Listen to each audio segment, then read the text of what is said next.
ग्रहमानଙ୍କର नकारात्मक प्रभाव एवं सरल उपचार। चंद्र चंद्र माता को प्रतिनिधित्व करे एवं मनर कारण एहर राशि कर्कट।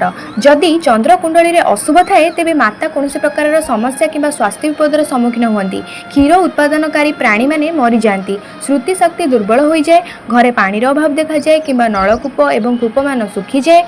मानसिक चाप चिंता मनरे विभिन्न प्रकार सन्देह जात हुए एवं अनिश्चित भय एवं सन्देह लगी रहे एवं शीतलता देहरे लगी रहे। व्यक्तिर मनरे आत्महत्या करिवार चिंता बारंबार आसी थाए। चित्त अस्थिर रहे। गला उदर बक्ष मूत्रा बात कफ पाली ज्वर आदि रोग उत्पन्न हुए। एपरिक बेले बेले ज्वर रे मृत्यु भी हो जाए।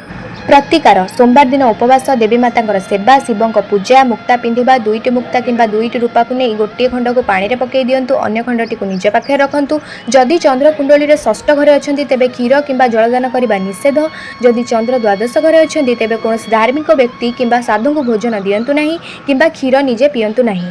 सोमवार दिन दक्षिणा सहित धला जिनिस जेपरिक दही चीनी चाउल धला पोशाक पवित्र सूता दान करने एवं प्रतिदिन 108 थर ओम सोम सोमाय नमः जप करिबारे लाभदायक हुए।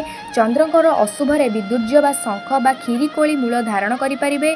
ग्रह दोष शांति पाई स्नान होम दान मूल मंत्र रे जपादि करिपारिबे। जंत्र धारण प्रत्यक्ष फल प्राप्ति होइथाय। नवग्रह विषय शेष को समस्त ग्रहर गोटे उपचार देवी जहाँकि 100% उपकार मिलिବ।